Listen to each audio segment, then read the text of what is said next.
اعوذ باللہ من الشیطان الرجیم بسم اللہ الرحمن الرحیم زین للناس حب الشہوات من النساء، آراستہ کر دی گئی ہے لوگوں کے لیے خواہشات کی محبت عورتوں میں، اور پھر آنورڈ 5 مزید چیزیں اللہ تعالیٰ نے گنوائی ہیں، لیکن ٹاپ آف دا لسٹ جس چیز کو ڈسکس کیا وہ عورت کی آزمائش ہے، یا عربی میں ہم اسے کہتے ہیں فتنہ۔ ایک فتنہ وہ ہے جو پنجابی میں استعمال ہوتا ہے، وہ ڈیفرنٹ ہے۔ یہ ہے ٹیسٹ، آزمائش، جس کے ذریعے اللہ تعالیٰ آزماتا ہے۔ تو آپ دیکھ لیں کہ یہ جو 6 چیزیں اللہ تعالیٰ نے اس آیت مبارکہ سورہ آل عمران کی آیت نمبر 14 میں گنوائی ہیں، اس میں پہلے نمبر پہ عورت کے فتنے کا، اس کی آزمائش کا ذکر کیا ہے۔ پھر اس کے بعد بیٹے، اس کے بعد پھر سونا اور چاندی کے جو جوڑے ہوئے خزانے، یعنی کرنسی آج کی ماڈرن فارم، اس کے بعد نشان لگے ہوئے گھوڑے، آج کی ماڈرن فارم مہنگی مہنگی گاڑیاں، اس کے بعد پھر چوپائے اور کھیتی، آج کل کے آپ پلاٹ سمجھ لیں، چاہے وہ زرعی اراضی ہو یا دوسری ہو، اور مال مویشی تو ہم ویسے ہی ایک ٹرم کے طور پہ استعمال بھی ہوتا ہے۔ آج بھی آپ اگر چلے جائیں جنوبی پنجاب کی طرف تو وہ مویشی کو مال ہی کہہ رہے ہوتے ہیں، وہ بھی ایک ذریعہ ہے۔ تو یہ 6 چیزیں گنوائی ہیں، ان میں ٹاپ آف دا لسٹ اللہ تعالیٰ نے عورت کا ذکر کیا ہے۔ اس میں کوئی شک نہیں ہے کہ عورت کی جو آزمائش ہے یہ اس دنیا کی بڑی آزمائشوں میں سے ایک آزمائش ہے۔ صحیح مسلم میں حدیث ہے کہ اللہ کے محبوب صلی اللہ علیہ وآلہ وسلم نے فرمایا کہ اللہ تعالیٰ نے جنت کو ناگوار چیزوں سے ڈھانپ رکھا ہے، یعنی ہر وہ چیز جو دنیا میں مشکل ہے نا، وہ جنت کی طرف لے جانے والی چیز ہے، جو انسان کی طبیعت کے اوپر ناگوار ہے۔ ظاہر ہے نمازوں کی مشقت، روزوں کی مشقت، حلال اور حرام میں فرق کرنے کی مشقت، آنکھوں کی حفاظت کی مشقت، پیٹ کی حفاظت کی مشقت، ہاتھوں کی حفاظت کی مشقت، زبان کی حفاظت کی مشقت، یہ تمام ناگوار چیزیں ہیں۔ یعنی ہر وہ چیز جو دنیا میں کرنے سے اللہ تعالیٰ نے منع فرمایا ہے، اس کی اٹریکشن چونکہ دل کے اندر ڈال دی ہے، لہٰذا اس چیز سے رکنا یہ ناگوار چیز ہے۔ تو مسلم شریف کی حدیث کے الفاظ ہیں کہ اللہ تعالیٰ نے جنت کو ناگوار چیزوں سے ڈھانپ رکھا ہے اور جہنم کو خوشنما چیزوں سے ڈھانپ رکھا ہے۔ یعنی جہنم کے اوپر جس کو ہم کہتے ہیں نا کہ اڑنگا لگایا ہوا ہے کہ کوئی بھی پاس سے بھی گزرے گا اس کی طرف اٹریکٹ ہو جائے گا۔ دنیا میں ہر وہ چیز جو خوشنما دکھتی ہے، جس کی طرف دل اٹریکٹ ہوتا ہے اور اس کو کرنا بھی آسان ہو جاتا ہے،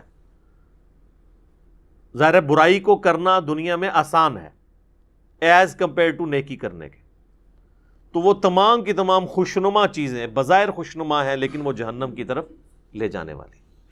اسی کی ایکسپلینیشن اس حدیث میں ہے جو سنن ابی داؤد، جامعہ ترمذی، سنن نسائی، ابن ماجہ میں موجود ہے کہ جب اللہ تعالیٰ نے جنت کو پیدا فرمایا تو حضرت جبرائیل علیہ السلام سے کہا کہ جائیں اور جنت دیکھ کر آئیں۔ تو جب واپس آئے تو اللہ نے پوچھا کیسا پایا؟ تو انہوں نے کہا یا اللہ کمال جگہ تو نے بنائی ہے، مجھے ہی نہیں لگتا کہ کوئی شخص تن من دھن نہ لگا دے اس جنت میں پہنچنے کے لیے، یہ تو ساری جنت میں پہنچ جائیں گے، جگہ ہی ایسی ہے۔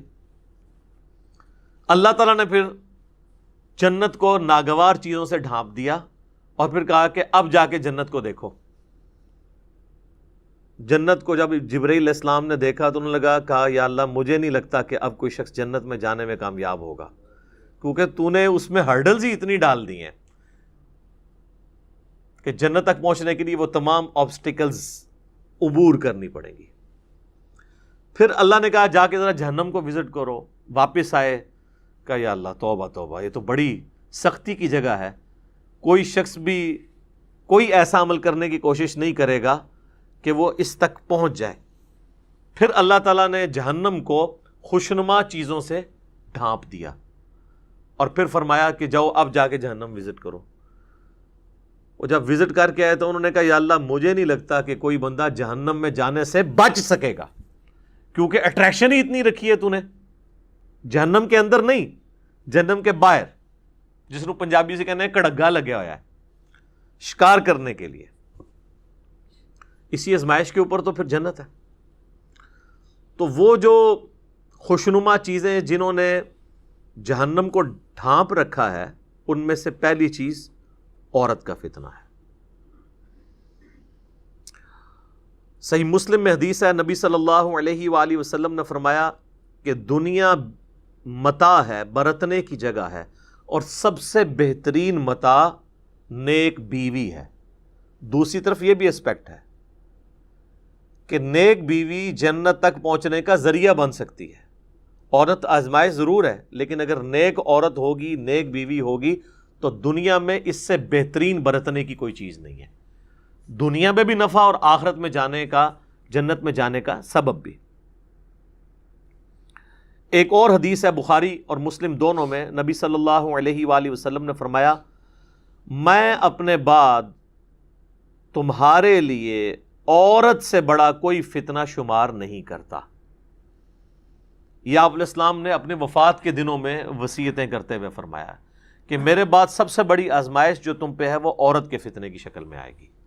اب عورت کا فتنہ ایک تو سیکس کے پوائنٹ آف ویو سے بھی ہو سکتا ہے، اور ایک اس پوائنٹ آف ویو سے کہ کوئی شخص اپنی بیوی کی محبت کے اندر جو جائز ہے ایکسٹریم رویہ اڈاپٹ کرے کہ اللہ کی حدوں کو توڑ دے، یا بیویوں کے ساتھ حسن سلوک نہ کرے اور ان کے جو جائز حقوق ہیں ان کو نہ دے، اور اس کے سبب اللہ تعالیٰ کے وہ عذاب کا مستحق ہو جائے. دونوں صورتوں میں عورت آزمائش ہے. ایک اور حدیث ہے بخاری اور مسلم میں، تیسری حدیث، یہ آلموسٹ 12 احادیث ہیں جو میں اس میں کور کروں گا. تیسری حدیث بخاری اور مسلم دونوں میں موجود ہے. دو تو میں چونکہ تمہیدن بیان کر چکا ہوں، یہ 10 احادیث ہے کنزیکٹو، کہ نبی صلی اللہ علیہ وآلہ وسلم نے فرمایا کہ عورتوں کے پاس جانے سے بچو، یعنی ان عورتوں سے مراد غیر محرم عورتیں. تو صحابہ نے پوچھا کہ دیور کے بارے میں آپ کا کیا پوائنٹ آف ویو ہے؟ تو آپ نے فرمایا دیور تو موت ہے، یعنی سب سے زیادہ پردے کا اہتمام دیور سے کرنے کی ضرورت ہے. اور ظاہر ہے ایک گھر کے اندر تو فزیکل پردہ مشکل ہے، بہتر تو یہ کہ الگ گھر ہو، تو وہاں پھر نگاہوں کا پردہ ہوگا، نگاہ جھکا کر بات کرنا، جسے غض بصر کہا جاتا ہے عربی میں. سورۃ النور کے اندر اس کی تلقین ہے. اس کانٹیکسٹ میں میں نے دو ڈیٹیل لیکچر دیے ہیں. مسئلہ نمبر 161A غض بصر سے متعلق 17 صحیح الاسناد حدیث، اور اسی کا پارٹ B تھا 161B مسئلہ عورتوں کے حجاب اور پردے سے متعلق. چوتھی حدیث جامعہ ترمذی میں ہے کہ نبی صلی اللہ علیہ وآلہ وسلم نے فرمایا کہ جب کوئی دو مرد و عورت کسی جگہ الگ ہوتے ہیں، اب ظاہر ہے اس سے مراد میاں بیوی نہیں، جو نامحرم رشتہ ہے، تو تیسرا ان میں شیطان ہوتا ہے. تو یہ جو لوگ کہتے ہیں نا جی ہماری محبت بڑی پاکیزہ محبت ہے، اور ہر بندے نے پاکیزگی کی لمٹس بھی اپنی رکھی ہوئی ہیں. کوئی شخص صرف فون پہ بات کرنے کو پاکیزہ محبت سمجھتا ہے، کوئی ہاتھ لگانے کو پاکیزہ محبت سمجھتا ہے، کوئی ایک سٹیپ اس سے آگے جانے کو پاکیزہ محبت سمجھتا ہے، اور اس سے آگے جانے کو وہ گناہ شمار کرتا ہے. حالانکہ اسلام میں نامحرم مرد و عورت کا کوئی اس اعتبار سے رشتہ نہیں ہے. حتیٰ کہ یہ جو منگیتر والا کانسیپٹ ہے نا، یہ بھی غلط ہے. منگیتر بھی آپس میں نامحرم ہے جب تک کہ نکاح نہ ہو جائے. آفیشیل بانڈنگ جو شریعت میں ہے وہ نکاح کا بانڈ ہے. تو بہتر یہ ہے کہ یہ منگنی کرنے کی بجائے نا نکاح ڈائریکٹ کرنا چاہیے. اس کے بعد اگر مرد و عورت آپس میں فون کے اوپر رابطہ رکھنا چاہتے ہیں تو وہ ضرور رکھیں، لیکن فون تک ہی، اس سے آگے نہیں. کیونکہ نکاح کے بعد جب تک رخصتی نہ ہو تو مرد و عورت آپس میں کوئی بھی کسی قسم کا تعلق قائم نہیں کر سکتے، ورنہ تو یہ معاشرے کی جڑیں ہی پھر کٹ جائیں گی. اور اس قسم کے کیسز پھر سامنے آتے ہیں اور وہ آپ جوڈیشری میں بھی پروف نہیں کر سکتے، اور پھر معاملات کہاں سے کہاں بگڑ جاتے ہیں. لہٰذا یہ کہنا کہ جی نکاح ہو گیا تو اب ہر طرح کا تعلق جائز ہو گیا، نہیں، جب تک رخصتی نہ ہو نکاح کے بعد والے تعلقات اس کے لیے جائز نہیں ہوں گے۔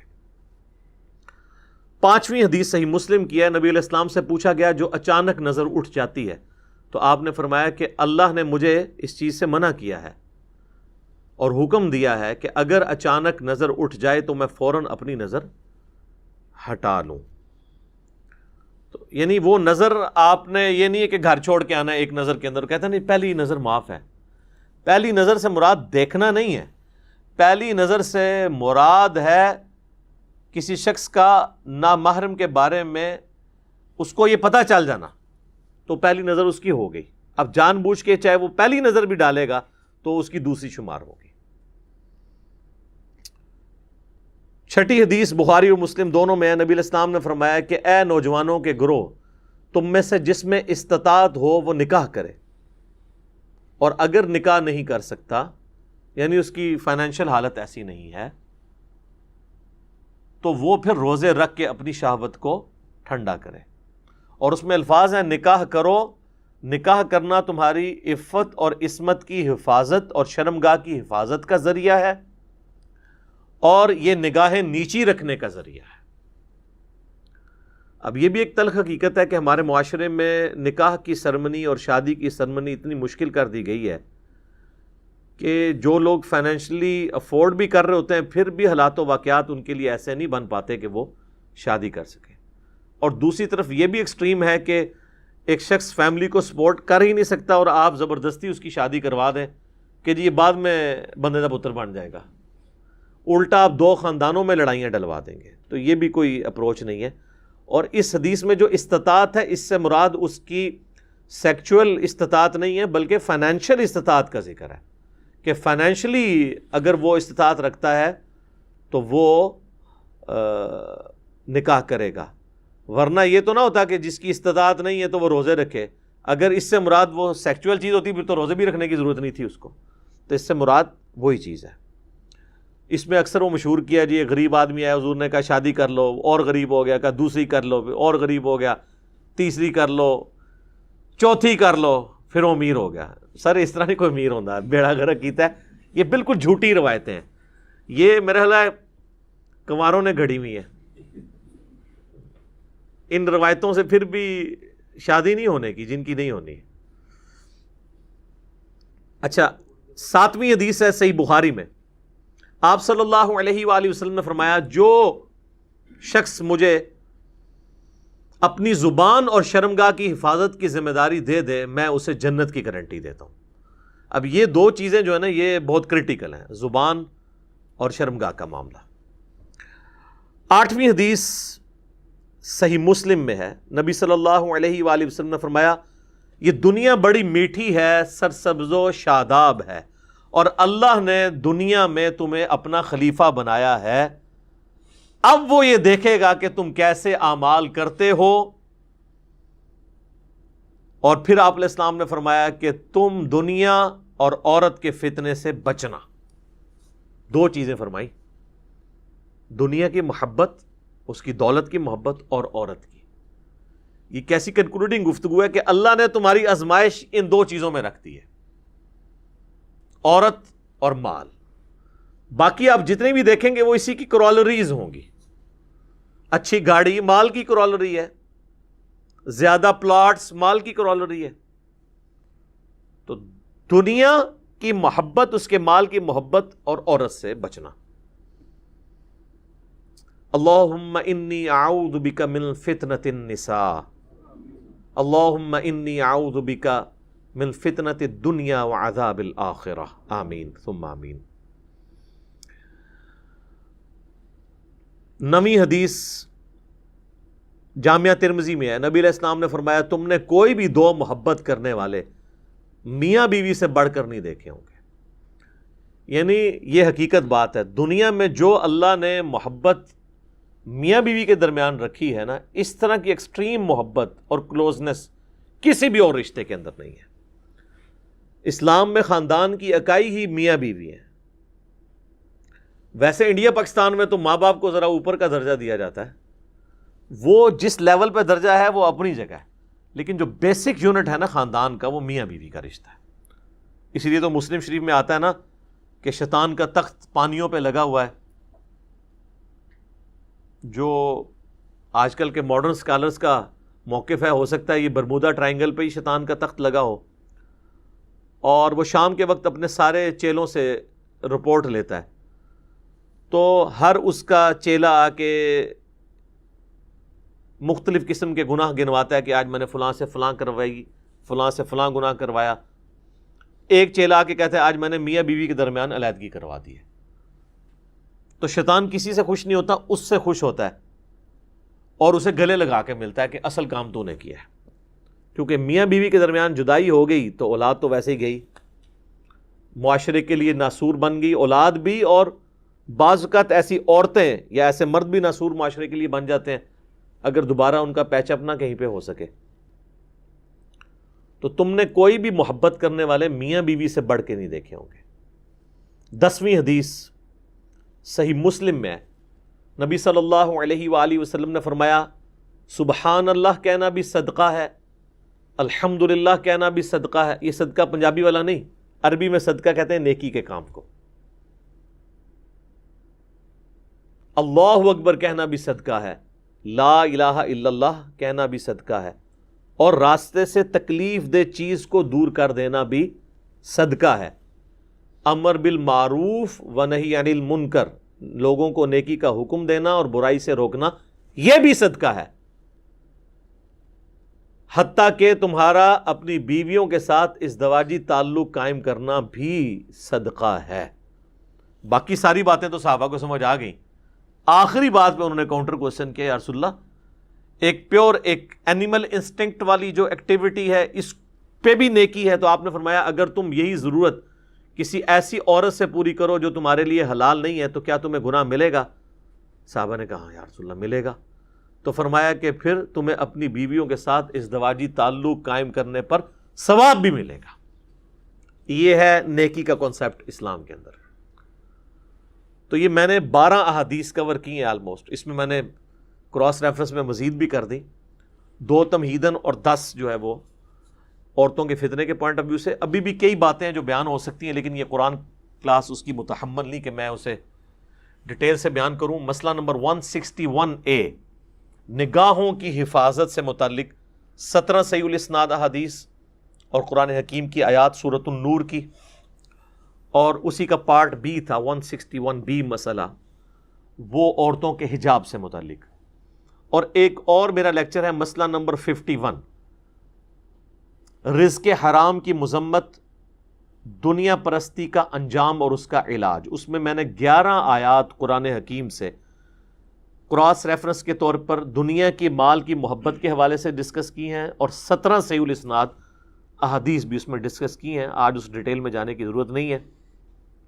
بہرحال چونکہ یہ ایک کریٹیکل ٹاپک تھا اور پوری دنیا میں مانا جاتا ہے. فرائیڈ بھی یہی کہتا ہے کہ دنیا میں سب سے امپورٹنٹ جذبہ جو ہے وہ سیکس کا ہے، باقی ساری چیزیں بعد میں آتی ہیں. اور دیکھیں کسی حد تک قرآن نے اس کی بات سپورٹ کی ہے، یا آپ کہہ لیں کہ اس نے قرآن کی بات کو سپورٹ کیا ہے، ظاہر ہے وہ تو بعد میں آیا ہے.